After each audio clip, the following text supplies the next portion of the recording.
So this is kind of how I taste coffee. First focus on bitterness, focus on acidity, focus on mouthfeel. Let's go through the mouthfeel. So with the Robusta, actually feels quite watery and thin, although it's a high concentration. I mean, I've measured the TDS in the coffee. It feels very watery and thin. There's not a lot of texture to this coffee. The Kenyan,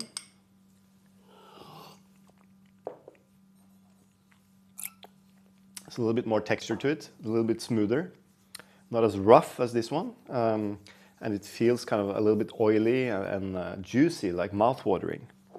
The Catuai from Honduras.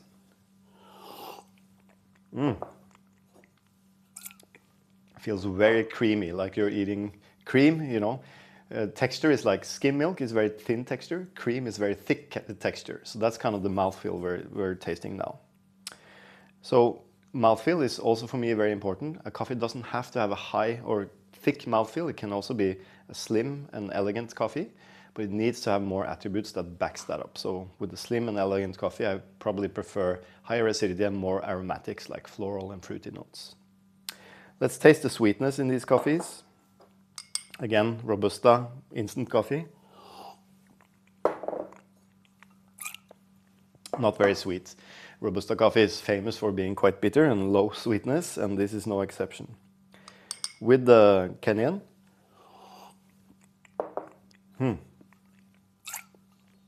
I can feel that it's high acidity, but there's a lot of sweetness there that kind of balances it out. So when you think of ripe fruit, that's very sweet, but unripe fruit is not sweet, but very high acidity. Ripe fruit is also acidic, but it's sweet, so it's more balanced. So when you make lemonade, for instance, if you only have lemon in the water, it's quite acidic. If you put sugar in, the same acidity level, but you balance it out with sugar, and then it's drinkable. And then the Catuai for sweetness.